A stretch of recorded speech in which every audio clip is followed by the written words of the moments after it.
Hello, welcome to the eighth edition of Beyond the Box Score. I'm Trayvon Hastings. With me, Joey Korzanowski. Excuse me, and it was a very jam-packed day today. There was a lot that happened. I'll give the floor to you for a second to kind of talk about all that, but we're gonna dive into some very intellectual stuff, and by that I just mean like all the moving parts of the rankings in college football and also the trade deadline. So I'm excited to talk about it. Yeah, we got our first college football playoff rankings, much awaited. And honestly, I think we were both kind of in agreement. We were overall pretty happy with the way that it turned out. Both of us being Ohio State fans. I don't know about you personally. I was kind of surprised to see Ohio State ranked first. I obviously do think it's deserved, but I thought that they would really, or the committee would really value resume over eye test. And I think you're getting a mix of both because, Ohio State hasn't played complete bums all year. Texas is now ranked 11th, so that win looks a little bit better from the beginning of the year. They have won at Washington, at Illinois, so they have some decent wins.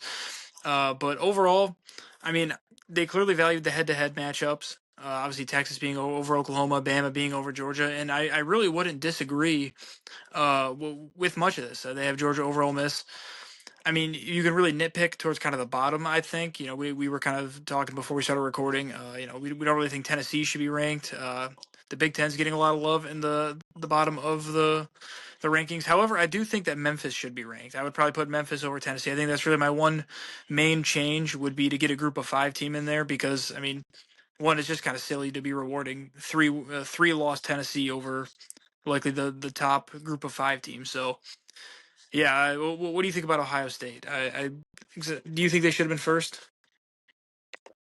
I felt like there was going to be a high probability they would be one Hmm. because of the combination of the resume having a couple top 25 wins, but also it's how dominant they've looked against that schedule. And the CFP added a new metric, if you want to call it that, for how they look at these teams and how they view them. And it was simply um, basically like strength of record. So how well have you performed against that schedule, and how have you looked? And for Ohio State, like they have looked like a historically dominant defense.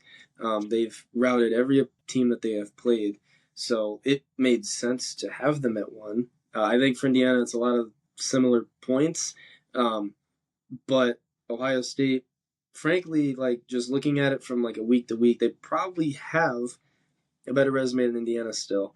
So um, I think that was always going to be one and two. Um, However, I had said if Ohio State wasn't one, they would probably put Indiana, like if they fully stressed resume and whatnot, and maybe they felt like Indiana was better on paper with eye test, they could put Indiana at one, and then they would go Ohio State or Bama two or three, and then put the other at three, and then go A&M four, and then round it out however they round it out. But I thought overall it made sense. The top five is unchanged from the AP poll. There was a slight tweak in that top 10, which was just shuffling Oregon around, but all the other teams are pretty much in their same spots. They really like Utah because Utah's now at 13. They like them more than Virginia. I do as well. But the one loss to Tech and now the second for Vandy were definitely detrimental. Definitely dropped them down a decent bit. Same goes for Miami, but I do agree. I think Iowa deserved to be ranked. I think Michigan deserved to be ranked. Washington definitely deserved to be ranked, as did USC. And had USC lost this week to Nebraska, it'd probably be Nebraska ranked in there instead of USC. So that's a team kind of on the outside, barely looking in. But Michigan should be ranked. I mean, I don't really have many complaints. They've kind of done what they needed to all year. I thought they'd be a 9-3 team. They're probably gonna hit 9-3 if they do lose to Ohio State. So I do think that that makes sense. But Washington should be ranked. I agree. Tennessee has done nothing all year to deserve to be ranked. Outside of the preseason premature rankings, outside of that, they don't deserve to be ranked. They have not done anything from a resume building perspective to deserve to be ranked. They've played close games with ranked teams, but frankly, in two of those games now, Oklahoma and Georgia, those were games they should have walked away with wins in. So uh, they have blown couple of these games, and I don't think they should be ranked as a reward for blowing those games. I just think that would have been an opportunity to get a G5 team in there. We typically see one or two G5s ranked, and there was actually none. So we had, I believe it was 9 SEC teams, 7 Big Ten teams. That's 16 of the 25 teams. Then the rest of that is split up amongst Notre Dame, the ACC, and the Big 12. So it was very much a Power 4 driven rankings that was delivered to us just a little bit ago. Yeah, and I mean, I'm honestly kind of surprised because just in the past we have seen Group of Five teams be ranked. You mentioned the metric that the committee now uses that kind of bases how competitive teams were against that top competition. Iowa had a chance to beat Indiana. They only lost by 5 at home, so I think that's kind of weighing pretty heavily here in Iowa's favor because, I mean, we talk about Tennessee not having really a great win. Iowa doesn't necessarily have the best win either. I mean, I think their best win is Washington, so or Minnesota, I think so. I mean, it's nothing really all that crazy impressive, but I honestly this is pretty close to what I expected overall. So I can't really say I'm too shocked. Um, I'm personally not that high on Notre Dame. I like where they're ranked. I do think they're top 10, but I'm not high on them like some other people are. I just feel like their running game can only take them so far. I'm not high on CJ Carr. I think the defense still has some holes. Well, it is better than where they were to begin the year. So I think Notre Dame is a team that I would look to get upset kind of early on. Right now they'd be playing BYU. Game to be at BYU. Yeah, I'm taking BYU, especially if that's a night game. So it'll be interesting to see kind of how some of these matchups kind of plan out as we get down to the home stretch of the season. Yeah, and we have a couple ranked games this week as well. A&M will be going to Missouri. So Missouri once again will be at home. They'll be taking on the Aggies, and they'll likely fall out of the rankings after this game under the assumption A&M wins and wins by multiple scores like I expect them to. BYU and Tech play, that's a 7-8 matchup. It'll just shift those teams a little bit. Loser probably falls in front of Utah, if I had to guess. And then whatever happens then, happens then.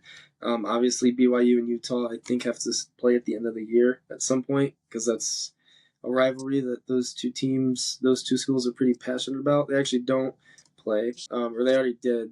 BYU beat Utah 24 to 21. Utah also lost to Tech 34 to 10, so they don't have a head-to-head advantage on either of those teams. So I think for sure the loser of that game will remain at least above Utah, who finishes with Baylor, Kansas State, and Kansas. So pretty light schedule for them there.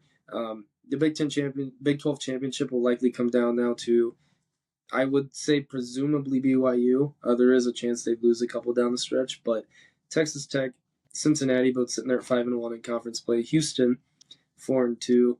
Arizona State also 4-2, and then TCU is 3-2. So more than likely, it's going to be some combination of Utah, Texas Tech, and BYU in the championship game. But don't rule out Cincinnati. They've got a relatively light schedule to end the year in terms of Big 12 play. So I think there's a good chance the Bearcats could be the representation for the Big 12 in the playoff. But I would agree on everything there. We've got Iowa hosting Oregon this week as well. It's a good opportunity for Iowa to get a big resume win.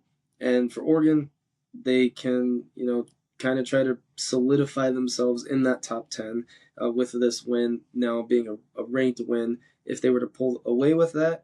And if Iowa were to win, I mean, I was telling you, I think they just need to split. If they can win out, they'll definitely be in the playoff because that would be beating Oregon and USC. But if they were to split between those two teams and then win out against Michigan State and Nebraska, I do think they'll at least end the year ranked. I don't know where that would be, but I think they could be a fringe, 14 to 18, maybe have a chance to get in if we look at resumes. But I think there's too many teams that have looked better that would get in over Iowa anyway. Vandy's look better, Tech has looked better, despite them being 16 and 17. I'm still not high on Virginia or Louisville, to be honest. I just think at some point here they're going to lose. It's playing with your food too much. Louisville has a one-score win against Pitt. They've got the 3-point loss to Virginia. 1 point or 1 possession win against Miami. And then they've only won by 2 scores each the last 2 weeks against Boston College and Virginia Tech. So I don't know. They still have to play Clemson. They still have to play Kentucky. They still have to play SMU as well. So not the easiest schedule for Louisville, despite all those teams being unranked. Um, as for Virginia, they've kind of come out of nowhere this year. And I know there were some rumblings about them potentially being very good and potentially in that ACC championship game because of their schedule, but I didn't actually expect them to be 8-1 at this point. They've definitely surprised me, but at the end of the day, I don't think the ACC is going to get more than 2 teams in max, and that'll be that. But I was happy to see Pitt ranked. I think Pitt's flying under the radar. They're very good. They have a good offense as well. But overall, don't really have many complaints about the rankings. More so, just some shuffling of pieces potentially. So where teams might be ranked. I do think having Ole Miss at 6 isn't like bad. I just think BYU probably deserves to be 6 and have Ole Miss at 7 just because they are undefeated still to this point. But I agree. I'm not real high on Notre Dame. I think they have played a pretty like not subpar schedule, but they haven't looked the greatest at some points this year. They had the 1 point loss to A&M, and that would have turned out to be a huge win for Notre Dame had they won that game. With the way A&M has looked, being 8-0 at this point, both of those teams would have so definitely been cemented into the top 7 for sure. 3 point loss to Miami, which is looking worse and worse as the weeks go on. But their defense has gotten a little bit better. They managed to beat USC 34-24, and that was a game I definitely thought USC could probably win, and I thought it'd be higher scoring. So Notre Dame's schedule is always hard to get a good assessment of Notre Dame because of the schedule they play and being an independent. But they have Navy, they have Pitt, they have Syracuse, they have Stanford at the end of the year. So I think that Pitt game could be a trap game for sure. Syracuse plays pretty well against good teams. Stanford, they play Notre Dame religiously, so they're a semi-competitive team. But Notre Dame will probably be in the playoff because they're likely going to win out. What they do in the playoff, don't know. But they have a fringe Heisman contender in Jeremiah Love at running back, and he has carried them so far this year. Yeah, you mentioned Pitt. I think Pitt could be a really interesting team as we kind of come down the stretch here because they play 3 ranked teams to end the year. You mentioned Notre Dame. That's going to be back-to-back road games for Notre Dame. This could be kind of a letdown spot for Notre Dame here. Again, staying on the road. And then you've got Georgia Tech and Miami. I mean, if Pitt wins all 3 of those, they might just find themselves in not only the Big 12 championship, but the playoff as well. So this is a really big stretch here for Pittsburgh. And they have been playing better as of late. They lost those 2 games early on in the year, but since then, uh, they have been pretty good. So they rank 3rd right now in the Big 12, and they do play Georgia Tech. So if they beat Georgia Tech, I would assume they would jump them. So I think that's going to be the team to watch here. I think just them being ranked in general, like you said, I think the committee got it right. But yeah, with those 3 games, Pitt could kind of backdoor their way in. 100%. Looking at the ACC standings, Virginia at the top, 5-0, 8-1. The one loss was actually to NC State in what was considered a non-conference game between 2 ACC teams. A little bit of a scheduling quirk there. We'll have to talk about that at a later time. But ironically, they technically lost to an ACC team. It's just not towards the conference record. So kind of got a bill out there. But they're 5-0. Then there's 5 one-loss teams in conference play behind them. So Georgia Tech, Pitt, Louisville, SMU, and Duke. I think SMU and Duke have kind of, once again, at least for the SMU point, flown under the radar. Obviously, they started the year ranked. They lost early. They jumped out. But Duke's only ranked game left is against Virginia. They have UConn this week. They are traveling to UConn to play that game. And then they're home against Virginia. They're at North Carolina, and they're home to end the year against a surprisingly potentially bowl-eligible Wake Forest team. They're 5-3 as well. I'm surprised they even got to 5 wins, but they did. For SMU, kind of more the same here. After the win against Miami, they have Boston College home against Louisville, and then at Cal. So a couple of these teams are going to play each other. These are going to then likely become de facto elimination games, at least for the conference championship and the potential auto bid into the college football playoff. But that's how the ACC typically works. A lot of these teams meet at the end of the year, and that's when you find out who's going to play in that conference championship game. It's never like the Big Ten or the SEC where you typically have a general idea. Although this year in the SEC, can't really say for sure who's going to be in that game because A&M and Texas have to play the last week of the year. That's a game that could have high stakes on it for both teams. Obviously, we got Georgia, Alabama already. Georgia and Texas have to play, so there's a lot that can still happen there. Ole Miss is got a somewhat light schedule moving forward, as does Vanderbilt, but we'll see. So Georgia Tech ends at Boston College, home against Pitt, and then home against Georgia. So they have a chance, even if they were to lose that Pitt game, they still have a chance to get a big resume building win against Georgia that could help them pretty much solidify a spot towards that back half of the playoff. But I think they would have to win out to likely get in, considering where the committee ranked them. That just means they aren't very high on the schedule that they've put together. I mean, they beat Colorado by one score. Colorado's not good at this point. I think it's fair to say that they squeaked by Clemson, they squeaked by Wake Forest, they got a win at Duke. They escaped with a win there, but then this week they, despite having 500 plus yards from their quarterback Haynes King, lost to a pretty mediocre NC State team. They've been disappointing. CJ Bailey has not been as advertised all year, so I don't know. We'll see, but I think that's we're finally at that time of the year where the stakes have been raised with the playoff rankings, and now we can talk about playoff rankings rather than the always scrutinized and pretty bogus AP poll. Yeah, I mean, you haven't really been the biggest AP poll fans. I've kind of been on the train that I think it just has a lot of SEC bias, and I think you can clearly see that with Tennessee being ranked as long as they have. But then, honestly, with the college football playoff rankings, I feel like there's a little bit of Big Ten bias as well, mainly just SEC and Big Ten bias because they're kind of dominating the rankings here, and deservedly so. I mean, they're the top two conferences, but yeah, the AP poll. I mean, I'm not surprised that there isn't a ton of differences right now. But kind of like you said, the stakes will get raised here through these last couple of weeks. So everything that these teams do is just that much more important to the committee. So um, yeah. So it's definitely good to get off of the AP poll for a little bit. Yeah, I'm excited to never look at it again. So now we can shift the conversation towards what I'm very excited and intrigued to talk about, which is the NFL trade deadline. I may or may not have forgotten that it was today until I saw the plethora of trades that went down. I should have known because the Eagles started making trades over the weekend, and I was like, oh, I just didn't think anything of it. But basically, it was trade deadline weekend into today, and we had a lot of moves that were made. The Eagles made several trades.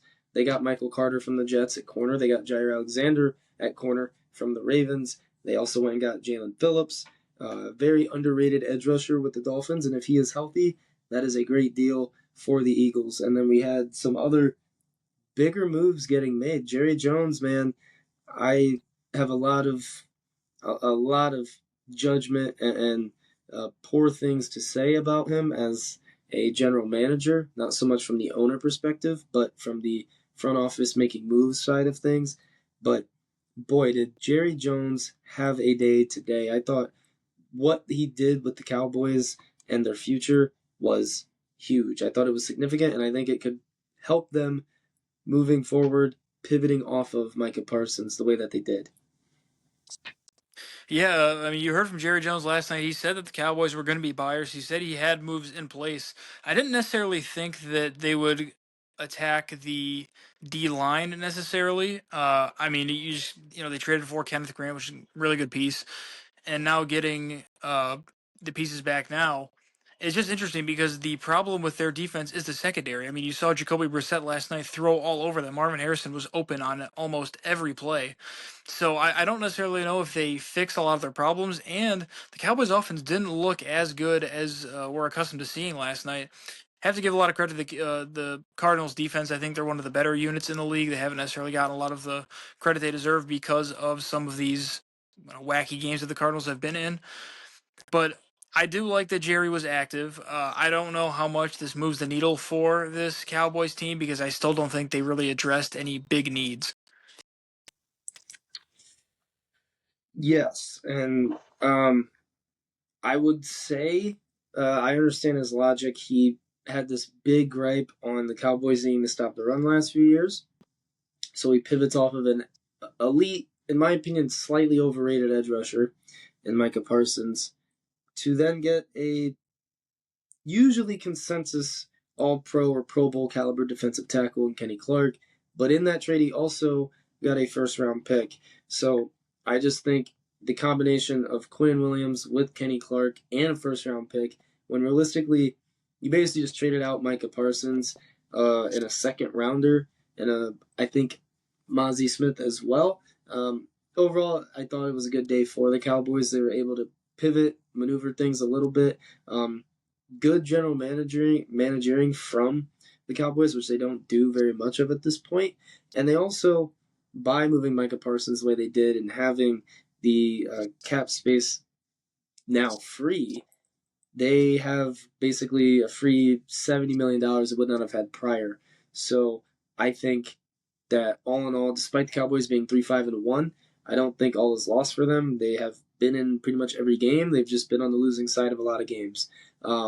They have a high-powered offense, as we know, but these moves Jerry made, I think, will help try to better protect the secondary, which has struggled. But they can't really go make secondary moves because they already have both of their corners locked up long term. They already have a lot of confidence in Malik Hooker as well as safety. So they can't really go and get somebody and replace the guys that are within the top 5 of highest paid on their entire roster. So unfortunately, I think they kind of not necessarily panicked. I think they jumped the gun on signing Trevon Diggs to all that money and then signing Deron Bland all that money. When reality is, neither one of them is frankly good enough to be making that money. They've just had crazy, like, one hit wonder type of years, and now they're getting big bucks because of it. But I think for the Cowboys, it was a successful deadline, much better than last year when Jerry Jones basically said, "Oh, we got trades lined up," and they only got Jonathan Mingo, who, by the way, has basically still not played a snap for them. So at least they were productive this time around. I was happy to see Cowboys fans maybe having something to be positive and optimistic about for once in their life. So that was my thoughts on the Cowboys side of things. Yeah, I think the last thing I'll add is just that I like that Jerry was active, like I said, but I feel like they kind of ran in a circle here. I mean, they took the money that they would have paid Micah, originally saved it, and now that's all going to Quinn Williams. So it's you just kind of ran in a circle. And if you ask me, I'd rather have Micah Parsons than Quinn Williams because you gave up one of those first that you got for Micah. So it I don't want to necessarily say head scratching because from a defensive perspective, like you said, bolstering up the front seven because they already have good linebackers. Kenneth Murray's having a really good year, so bolstering up that front seven can, in a sense, help the secondary. It's just, I mean, Deron Bland was getting cooked one on one last night, and as much pressure as they got on Brissett, I mean, they sacked him 5 times. Like they got to Brissett, but when it was one on one, Marvin Harrison against supposedly the top corner for the Cowboys, it was no match. So I like that they were active. I like that they were kind of taking a chance here. I mean, buying in a sense here at the deadline. I just feel like they didn't really solve anything. I feel like it wasn't all that beneficial. Yeah, and despite that, the biggest trade of the day was one that was a lot more shocking and also a lot more unpredictable than I think anybody would have expected. And that was the Indianapolis Colts making a big bargain trade, sending 2 first round picks and AD Mitchell to the New York Jets for Sauce Gardner. I would love to hear your thoughts on this because I personally think the Colts overpaid. Sauce has not been nearly as productive or as good as his rookie year into his second year. He's definitely taken a step back. So I don't know if he's warranted 2 first-round picks. I think it's more so the Colts saying, hey, we've got a better structure, a better defense as well than what the Jets have right now. And him paired with Kenny Moore, some of the other corners in that secondary room, and the pretty pretty damn good work DeForest Buckner has been doing for the Colts on the defensive line. They have good linebackers as well. The Colts made a move today to help solidify themselves as a contender rather than a pretender. So I would love to hear your thoughts on this, the overall trade, who probably won the trade, and also what this means for the Colts moving forward, knowing they've pretty much gone all in and invested on the Daniel Jones era of this Colts franchise. Yeah, I was definitely a little surprised, but honestly, I think this is a trade where both teams really won. If you think about it, if the Jets were really fire sailing, I mean, they got what they wanted in return. They got a bunch of first round picks. They got rid of all these guys. They're really starting fresh now, so they got a ton of capital in return for shipping off. I mean, really one of their cornerstone players. But the Colts, I will agree with you. I think they did overpay, but what choice did they have, right? This was kind of a move that they had to make. If they feel like this can be their year, you go all in for it. That's what the Rams have done in the past. They've kind of punted on drafting the first round if they feel like they already have the team to go and win it all. So I like it by the Colts, honestly. I mean, I think this move signals that they are really confident in Daniel Jones to be their quarterback of the future, or at least in this little Super Bowl window that they have. Because giving up your first round picks kind of signifies that you don't plan on taking a quarterback, at least making that a priority in the draft. So, yeah, I like this trade by both teams. I think this continues to put the Colts kind of in that upper tier of teams. I mean, I've already looked at them as I think you could argue easily a top three team in the AFC, maybe even top two. The Bills are kind of coming on strong now after their little cold streak. So I think they're very clearly a top three team in the AFC. And I think this move puts them there because if you're the Colts, you have to look at it from the perspective as you plan on matching up with the Bills or Kansas City in the playoffs. And you're going to need good guys on defense to try and stop those guys. So going out and getting Sauce Gardner when your defense was already a little bit weaker. I love this move for the Colts, even if you had to overpay just a smidge. I think the overpay, like you said, was somewhat warranted. I just don't think it was should have been 2 first-round picks warranted. And the Jets, having moved all the players that they did today, they got a ton.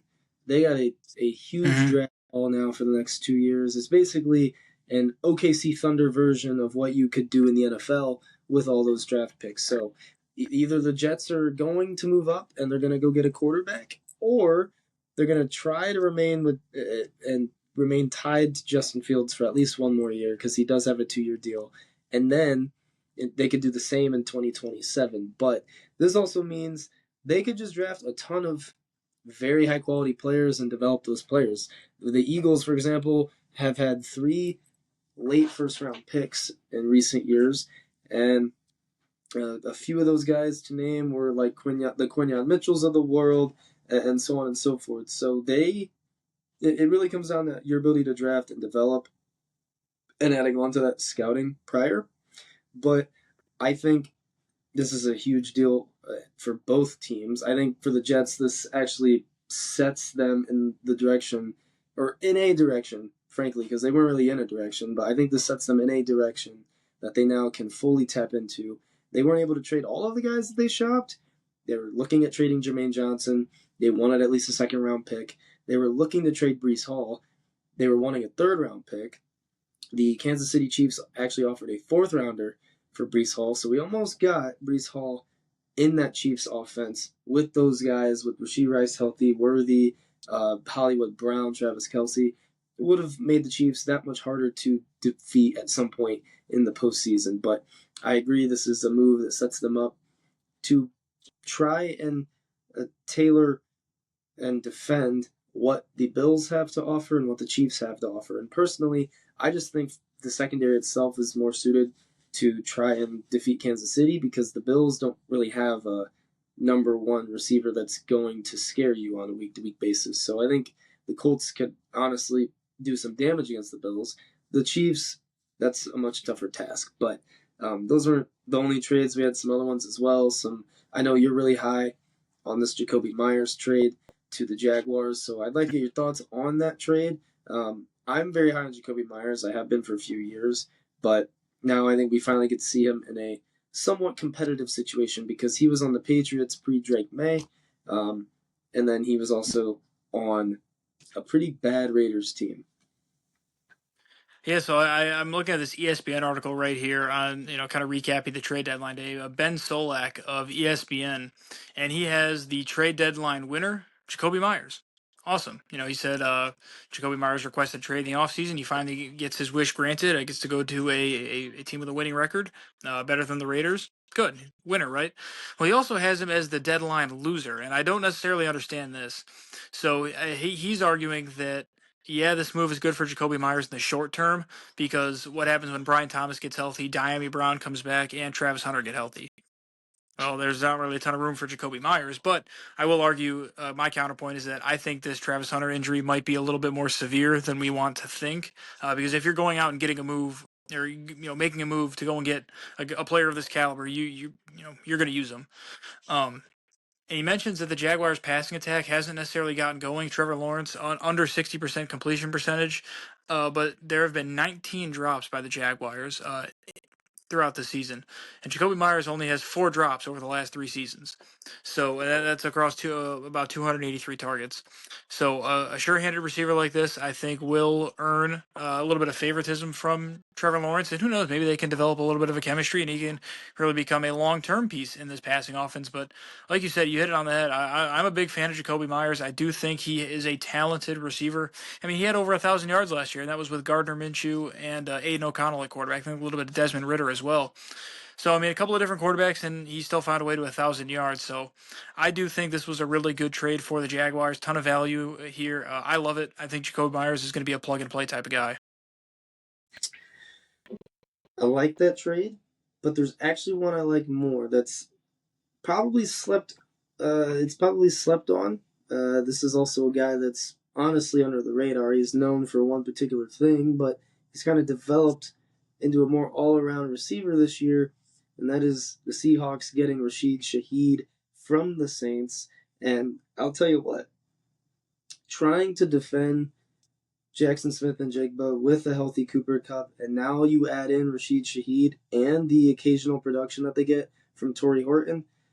Woo! That is that is a receiver room. So I know we talked about the Colts going all in. I think this was somewhat of a quieter and much cheaper all in move by the Seahawks to even open up their offense more and make life even easier for Jackson Smith and Jigba, who's averaging 118 yards a game. So we're talking about Puka Nacua, Offensive Player of the Year, but he's averaging 102 yards a game for context. So Jackson Smith and Jigba is well out ahead, the best receiver in the league right now statistically, and I think he's definitely challenging Jonathan Taylor for Offensive Player of the Year. I know I mentioned that last week on our podcast, but I'm really high on the Seahawks offense. Sam Darnold has clicked way better than I thought he was going to. I thought he might have some struggles being outside of a Kevin O'Connell-led offense, but he's done quite the opposite. He's actually probably looked even better than he did last year. Yeah, and let's be honest. I didn't really know how to feel about the Sam Darnold signing. I really didn't, because he really only had the one good year, and that was with the Vikings. But he clearly learned a ton. I mean, he is pretty much top 10 in just about every quarterback statistic. But they've done a good job protecting him. He's only been sacked 9 times this season. And now you go out and you get a receiver like this, like you said, that kind of opens up the offense. Seattle's defense is already pretty good. And kind of like the Colts move, I feel like this is kind of a big buy-in move. You're investing more into your offense because you feel like your defense is already there. This could put your offense to the top. The Seahawks are going to be in talks to make a playoff run here. I do think they're going to make the playoffs, and I do think that they will be a dangerous team because they're very good on the road. I think Mike McDonald has won his last 9 or 10 road games. So that's just something that travels in the playoffs, right? It's going to be huge for them. So yeah, I was a big fan of this move too. Sam Darnold, I think now is going to be putting up even more numbers. I think what he threw 4 or 5 touchdowns on Sunday night against the Commanders, so he's playing really good football. Cannot wait to see where the Seahawks offense goes. They really could be up there with one of the top passing attacks in the league. And they kind of already are one of the top passing attacks in the league, and I think that's the fascinating part to their team because they also have two running backs that are typically pretty good but having down years in Kenneth Walker and Zach Charbonnet. So if they can get the run game going, Sam Darnold's also mobile, maybe incorporate him into the run game. The Seahawks really can do just about everything offensively. On top of the fact that, like you mentioned, that they have a very, very stout defense. They've got two high upside corners in Tariq Woolen and Devon Witherspoon. Woolen and Witherspoon have both kind of taken a step back in terms of their productivity, but despite that, this is a very good defense, and I think the Seahawks have potentially solidified themselves as the team to beat in the NFC West. I know we love everything the Rams have to offer, and their pass rush is very elite, but this is different this year. The Cardinals are still hanging around, and we'll talk about more about that on our next episode regarding Kyler Murray. But the whole NFC West is per usual very competitive, and I think this year they for sure could get 3 teams into the postseason. So I think this was a move to try to help uh, separate themselves from those other NFC West teams. But overall, I thought it was a very, very productive trade deadline. I thought it was, in terms of success, I think it was very successful for almost every team that got involved in this deadline. So I was pleased with a lot of the trades I saw. For once, teams were trying to address their needs in some ways cheaper than others. But we don't always see that. Sometimes we see teams just taking home run swings, hoping something lands. And that, while I feel like that was kind of the case in this deadline, it also kind of wasn't. There were teams that were just not taking home runs. They were taking safe bets, like Jacoby Myers on the safer side. You understand what he is, what his production is going to be. Same thing with Rashid Shaheed. And then you have the blockbuster side of it with the Colts trying to really, really make it known that they're trying to win. They're trying to win now. They believe in Daniel Jones. They believe in this run game. But more importantly, they're trying to get reinforcements for their defense that is already pretty solid. So they went and got Sauce Gardner. But I think, just personally, the biggest winner was the Jets because now they have a direction. Now they know they are a rebuilding team. And this opens up the opportunity for them to, in the draft this upcoming year, they can then trade those guys that they weren't able to move. They can trade them then if they want to and find a way to go from there because the Jets have good running back depth behind Breece Hall. They don't really need Breece Hall. After his injury, he hasn't really been the same player. So they can roll with Braylon Allen. They can roll with Isaiah Davis, two pretty quality backups, I would say, and see what they have in those guys. But say goodbye to Breece Hall. And for the Jermaine Johnson side of things, just a guy that, if not highly paid already, will want to be. And I think for the Jets, they don't see him in their long-term future, so you might as well move the guy. I'm for that typically. Like, if you know you're not going to re-sign somebody, trade him, get the value that you can at its highest before it's too late. I feel like that was kind of the issue I had with the Browns never trading Myles Garrett, was for similar reasons in terms of the value. But there were teams that definitely made a decision after a hard look in the mirror in terms of what they want to accomplish. And one of those teams was probably a team that didn't make any moves, said they were going to, which was the Browns. They believe where they were involved in one trade involving Tryon Shrinka, but outside of that, they were supposed to be buyers, and they didn't make any moves. So I kind of want to get your thoughts on that. Yeah, I think their main buy was going and getting Tyson Campbell, swapping him for Greg Newsome. And then obviously they traded Flacco, and then they traded Tryon Shrinka. And I mean, all they really did was stockpile some draft picks. I mean, the only thing that I can really think of, first of all, I didn't really think they were going to be buyers. I thought maybe they would try and trade for a lower level wide receiver, kind of a guy like A.D. Mitchell, a guy who still, hasn't proven himself, but could be a little bit of a developmental project type. So I'm kind of surprised that they didn't add anything to the weapons at all. But overall, they're so hard pressed with the cap situation right now. It would have been really tough to trade away or trade for any guys. I'm glad they didn't ship off, any linemen. David Njoku, I've been a big proponent of keeping him. I understand the value in trading him, but like he's been one of your top two pass catchers right now for Dylan Gabriel. Him and Harold Fannin have been your top two uh, targets on offense. So I just can't really get behind trading one of your current top two targets while you're trying to develop a quarterback. It just doesn't make sense. And a guy who's been with you for almost 10 years now, he's a veteran in the locker room. Players respect him. You need guys like that. I think guys like that go a little fly under the radar a little bit when looking at the scope of a team. So overall, I wasn't surprised that the Browns didn't make any moves. I didn't really expect them to do much. I just think it's kind of dumb when you come out and say, or you're rumored to be buyers, and all you did was stockpile some late draft picks, which I guess you could save in the future to try and trade up in later rounds, kind of like they stockpile picks to go trade up for Shadur. In this past draft, they could do another move like that next draft if there's a player they like. But yeah, overall, not too surprised. Was there was there a team that you felt should have been more aggressive, or you thought would be aggressive, that wasn't, and you think they came out of this deadline as a for sure loser? Like they didn't do enough, they didn't address their team, they didn't address the problems that they have, and it was a missed opportunity by that franchise at this deadline.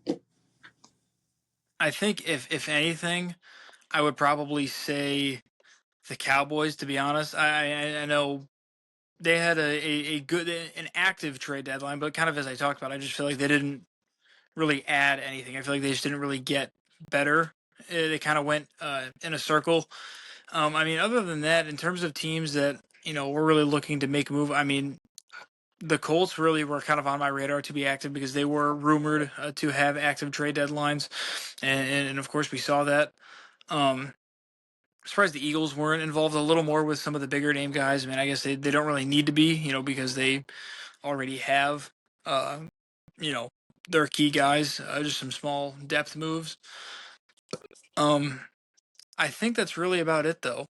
I'm kind of surprised the Panthers maybe didn't try and go and get a little more. I know they're already kind of a young team in general. No, but just kind of the way that they're figuring things out and kind of the steam that they're getting, I feel like they could have added a piece or two here and there. Um, I thought maybe the Packers might be a little more active, especially on defense as well. I know they were rumored to be in the market for some DBs, and that didn't happen. Um, so yeah, was there a team that you thought, especially the Packers, maybe? I'm going to go the opposite route, and I'm going to say I thought the Titans were going to be more aggressive and kind of do what the Jets did, which was basically sell the team, pretty much go into straight selling mode, and stockpile a ton of draft picks. It sounded like they were going to do this a couple weeks ago. There were rumors they're taking calls on everybody, but nobody really got moved. I thought that running a move to maybe have under the radar would have been Tony Pollard getting sent to the Chiefs. The Chiefs obviously wanted Brees Hall, but Tony Pollard probably would have been the guy to go get with a fourth round pick. So, Titans for sure. I think there's a lot of moving parts with that team and a lot of guys that they could have moved, and they elected not to. So, they're definitely a team on the rebuilding side of things that I expected to be more aggressive. Um, Probably the Chargers as well, just because they've had a lot of O-line issues. And with both tackles out for the period of time that they have been out, they haven't been able to protect Justin Herbert. So I thought maybe them trying to be aggressive and solidify their offensive line would have made sense. But all in all, like outside of those few teams, um, I mean, I guess if I had to look at another AFC team, probably like the Raiders don't have anything to sell, so I can't say the Raiders because the only guy that they really were going to trade, they traded today. So I think the Raiders are Mm-hmm. overall pleased with what they did. If we go team by team, I think the Texans don't.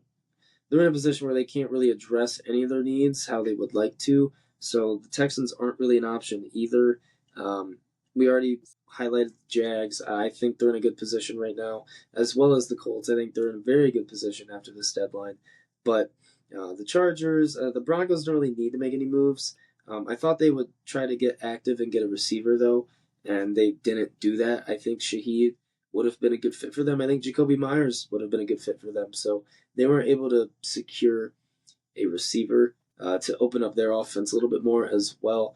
I don't think any of the AFC North teams needed to do any more, any less than they did. Like the Ravens are confident in their ability if they're fully healthy, and I don't think it would have made sense for them to make a move.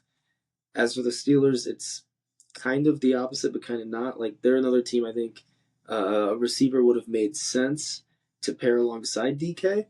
Obviously, that did not happen, but I think the Steelers like where they're at as well in terms of the record, the pace on the division right now, and Aaron Rodgers has pretty much been steady at that QB position, which they have not had for some time. So on the AFC side of things, I don't think there's another team that like I was really expecting to be aggressive. If anything, maybe New England. This is an opportunity for them to get out of that wild card and maybe try to win the division as well. They already have a win over Buffalo, and the only move that they made was moving Kyle Duggar to, I believe it was the Steelers. So they actually sold at this deadline.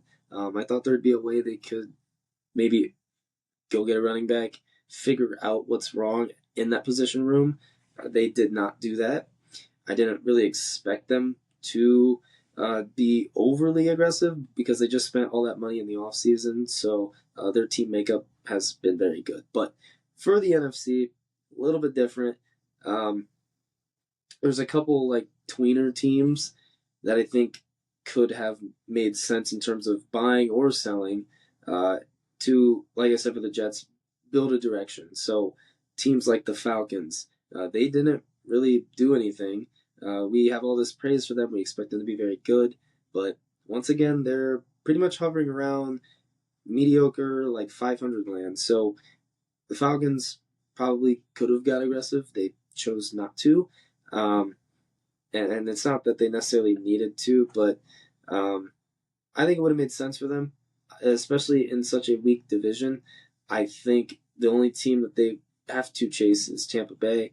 They have more parts than Carolina does, than New Orleans does. So I think they missed an opportunity for sure. The NFC West we kind of talked about already. I don't really think any of those teams could have done anything. The Eagles were active, but it was a lot of small things prior to today. So I think the Eagles had a very good trade deadline overall.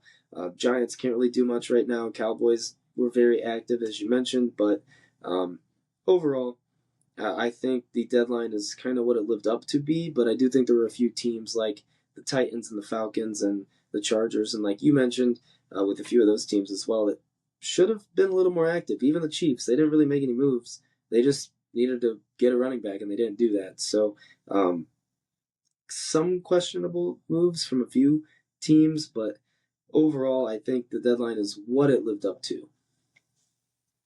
Yeah, and we normally don't see the NFL trade deadline that active, not nearly like we do in the NBA. I think teams just kind of value their draft picks a little bit more. And players aren't just that expendable like they are in the NBA. Everybody's kind of plug and play there. You can kind of make it work on the fly. Not necessarily the case in football, but yeah, I would say it was one of the more active trade deadlines we've had in recent history. It's definitely a fun one to kind of follow, and just some trades that were certainly unexpected. But yeah, I think a lot of the teams that bought, I think for the most part, did get better, and a lot of the teams that kind of stood pat, I think it made sense. Like the Chiefs really need to go out and add to their running back room. Like, yes, it would have been nice too, but I think that they were happy with Kareem Hunt and Pacheco and the emergence of Brashard Smith. They'd almost rather kind of keep their late round pick and keep the guys that they have. So, not necessarily a bad thing to stand pat. I think it shows that you're confident in what you have. And honestly, even the Browns, like, they were rumored to buy. They didn't. It's because I think they're confident in what they have on defense, and it's why they kept Myles Garrett. They're confident in what they have, which I know it's kind of odd to. It sounds odd, but I think that's just the truth. I think the Browns like their defense. I think they know that they're not going to become contenders with one on the fly trade at the deadline. They know it's going to come, overtime in an off season, which makes sense. So the teams that stood pat, I think, were confident what they had. I agree. I don't have much else to say on the trade deadline other than obviously we'll get to see how these moves all play out, who truly wins, who truly loses, what that timeline looks like for those teams. But I would like to, this is more improv, this is on the fly, but it just hit my brain. I want to talk about the Ja Morant Memphis Grizzlies debacle, the dilemma, the controversy that those two sides are in right now. What the future looks like for Ja Morant, where he could potentially get traded, because I think that's very likely by the deadline as well. And for the Grizzlies, what this means for their future, because despite being very young and having a lot of moving parts, they've kind of underperformed each of the last few seasons, and I think we were expecting more out of them. So I want to hear your thoughts on Mr. Morant and the Grizzlies. Yeah, so I think the Grizzlies are kind of in a weird spot, right? Because they've been competitive in the past, but then they kind of don't blow it up, but you trade Desmond Bain for a pretty big haul, and Desmond Bain was one of your three kind of core guys, and he was really one of the more reliable ones because Ja had been injured and had been suspended and all that, so it had really been Bain and Jaren Jackson.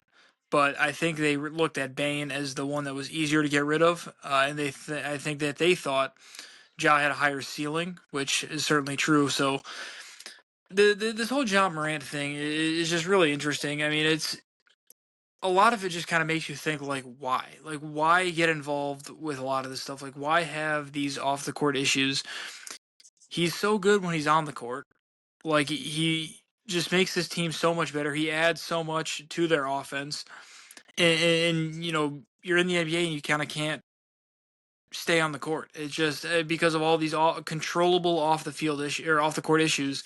It's just really confusing in my opinion because Memphis sitting at 3-5 right now. I mean, it's like a ton of season left to go. I mean, you're obviously going to want Ja Morant on the court and healthy. You don't want to have to be suspending him for conduct issues. So I don't know. I without really knowing too many of the behind the scene details, I just a lot of it doesn't make sense to me. Like I don't really know why we're in this spot to begin with.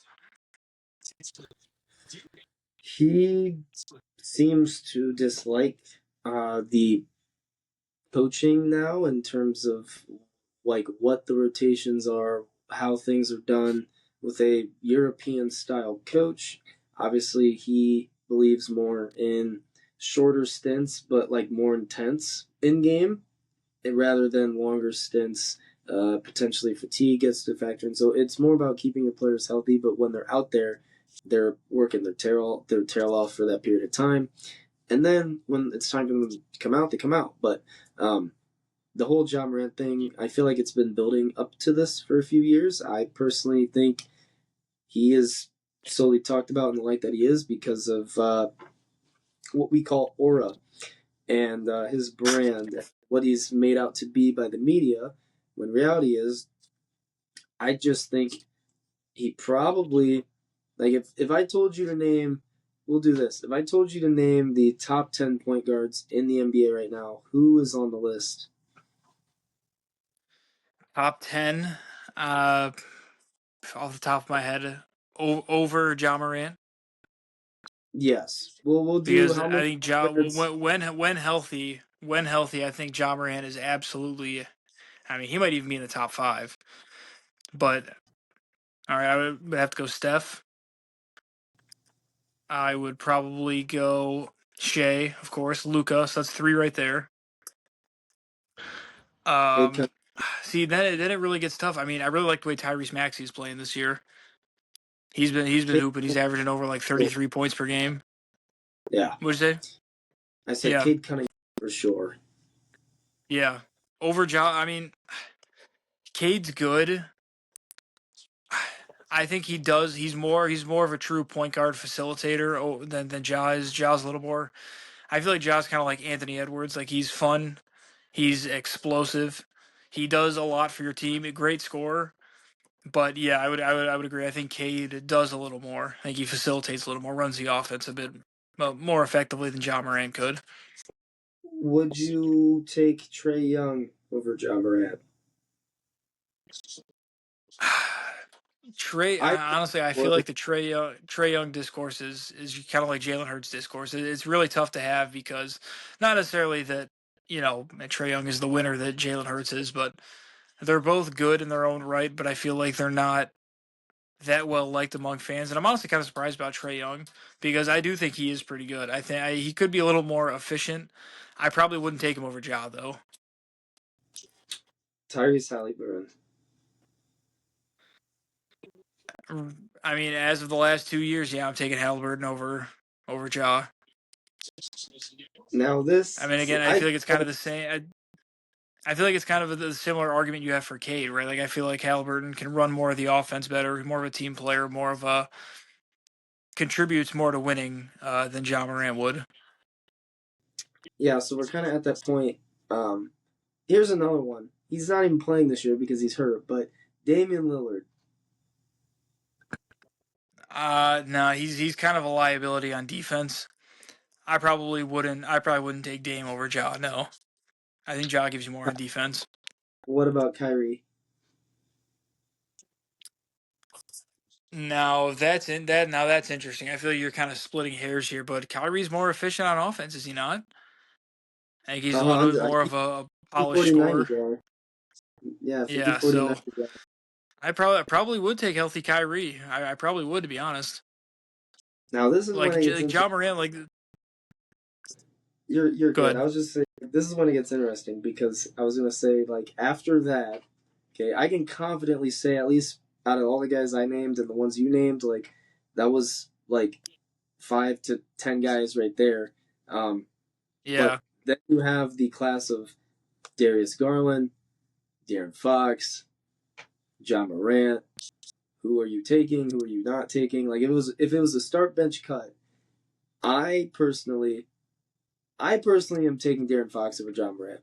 Now, it's not because I I like root for yeah. things, but there are reasons why I would prefer De'Aaron Fox over John Morant. They're basically the exact same player, exact same play style. Fox is a little bit more efficient, and despite the revved up assist numbers for Morant the last few years, in reality, De'Aaron Fox's assist numbers are down because he plays with a center who is pretty damn good at passing the ball and he has a lot of assists. So I think De'Aaron Fox could also get 7, 8 assists a game if Sabonis wasn't on his team the last few years. As for Garland, I think in terms of complete offensive package, in terms of shooting with playmaking and being able to have a little bit of three-level score to him, I think Garland would make the most sense as a complete three-level scorer, like and that type. Also, I'm going to consider James Harden a point guard at this point. I personally am still higher on James Harden than most people would be, and I would lean James Harden over Ja Morant at this point. But if some people don't consider him a point guard, that's fine. Just understand he does take the ball up the court, he does lead his team in assists, and he is in fact the point guard. So I would add James Harden there, and I would probably lean on taking him. Just my thought. hmm Yeah, I mean, I like it's really hard to make an argument for Ja over some of these players because he's not the facilitator that you kind of want to run your offense through. Which is honestly, I'm kind of surprised Memphis shipped off Bane and not Ja Morant. One, I feel like they could have got more of a haul for Ja Morant. I mean, what they got for Bane was already. I mean, it was perfect for them, but I probably would have traded Ja instead of Desmond Bane. And this might be a little bit of revisionist history, but yeah, I think it would have been better to build around Jaren Jackson and Desmond Bane because Desmond Bane was, I mean, he was well over a 20 points per game scorer. I mean, he was very effective. He's almost a 50, 40, 90 guy. And he can hmm facilitate pretty well, about five. He's typically like a 23, 5, and 5 guy, which is, we have a lot more of that in the NBA now than what previous eras did, but he's one of the more efficient players in the entire league.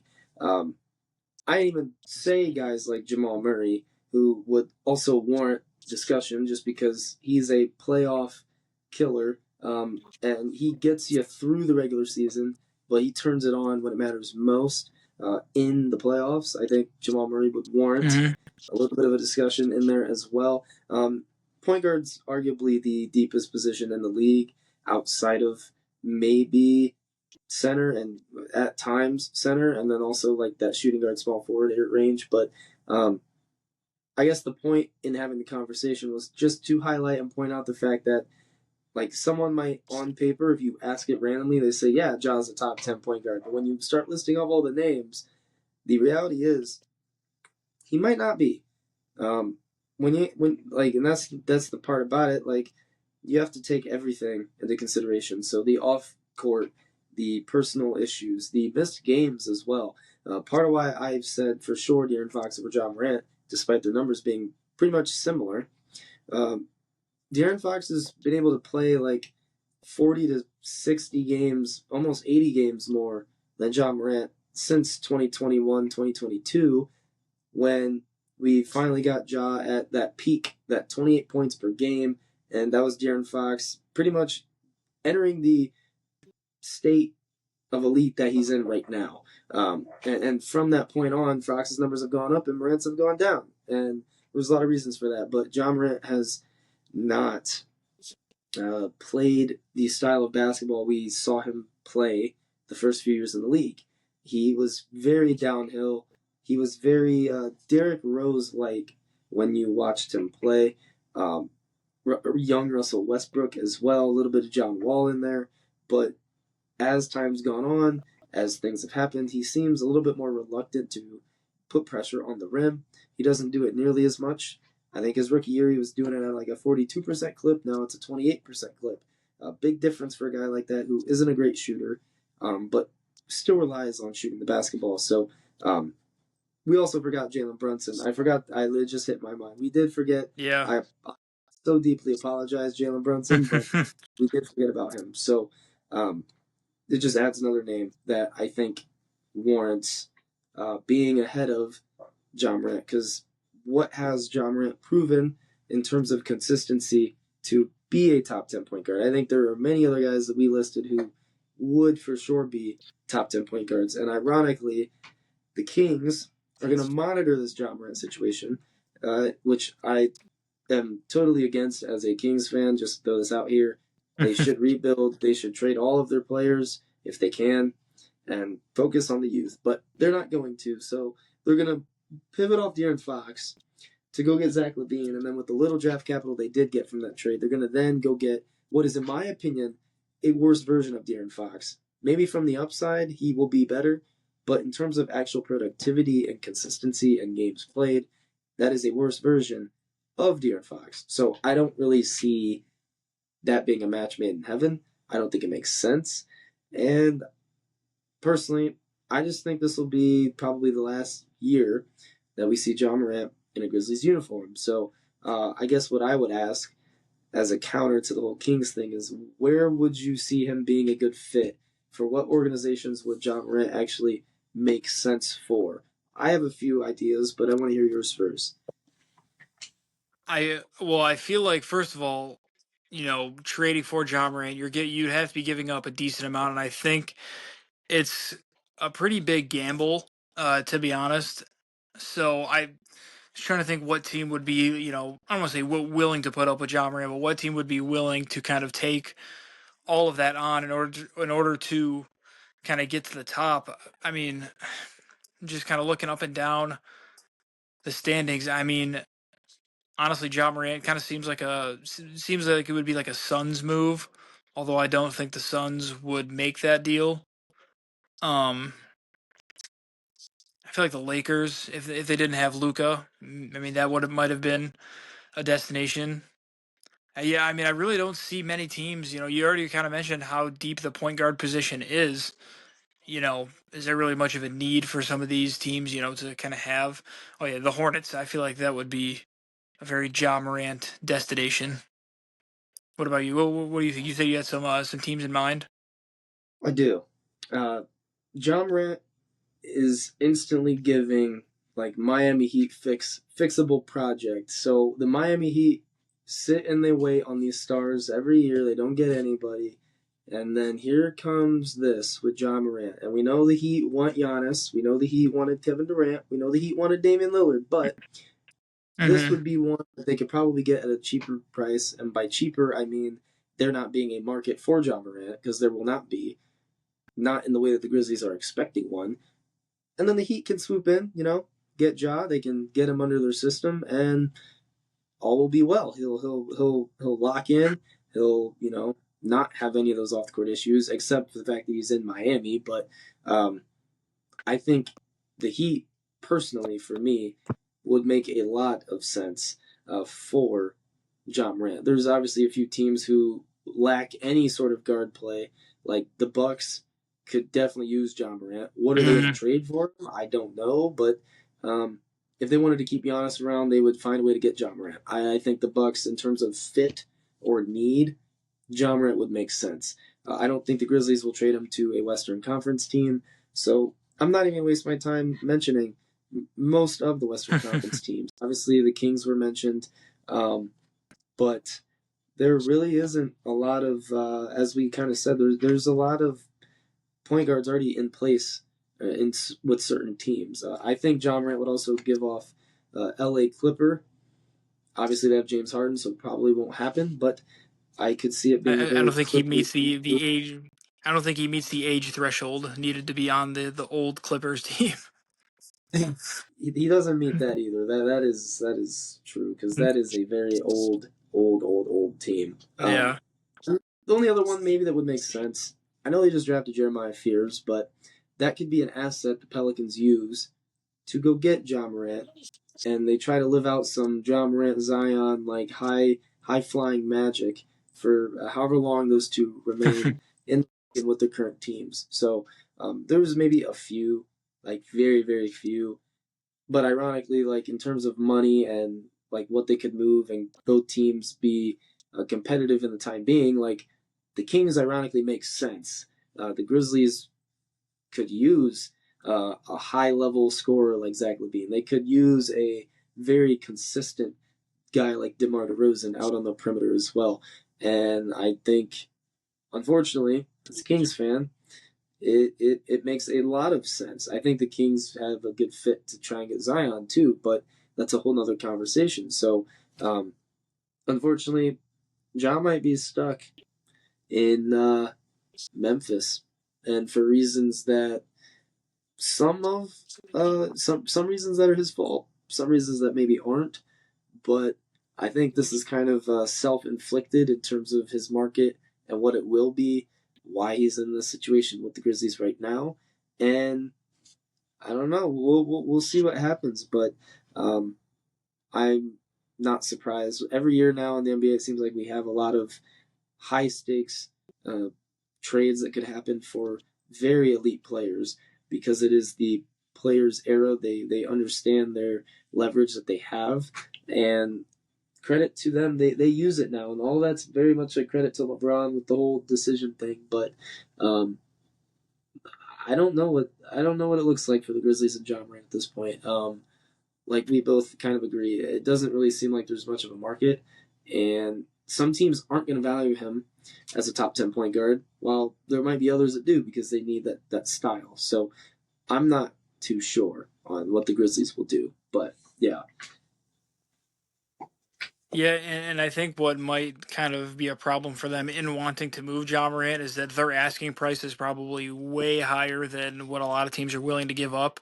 So even, I mean, they would have to kind of understand that, they're really, I don't want to say out of leverage, but they, I mean, are not going to get anywhere near what they would want in return. Like, I don't think they would get, I mean, maybe there'd be a team that gets desperate and would be willing to overpay, but I think teams know that it comes with a risk, and it comes with a bit of a gamble, and maybe a change of scenery is what's needed for them. We see that a lot with players. We see it a lot with coaches. Sometimes a change of scenery just is exactly what you need, and that might be the case here. So I'd be interested to see what teams even offer, because I would have a hard time imagining teams would put multiple first round picks on the line here. Although that's probably what the Grizzlies would be asking. Yeah, they definitely will ask for multiple firsts. If Rudy Gobert went for like 5 first round picks and Michael Bridges went for 6 or 7, then yes, 100%. And speaking of Michael Bridges, um, the Nets would make sense. They have a ton of money. They have a ton of assets. They could get some Mm-hmm. sort of star in Brooklyn. They literally have nobody else on their team, so Ja can do whatever he wants with the ball. I actually think it fits his ego quite well. Um, so maybe a bad team is what Ja Morant needs. Is a bad team, not Wizards bad. They have some vets. Not Hornets bad because they have LaMelo. They have Brandon Miller. Like LaMelo is so ball dominant. I don't envision him working with another guard like that.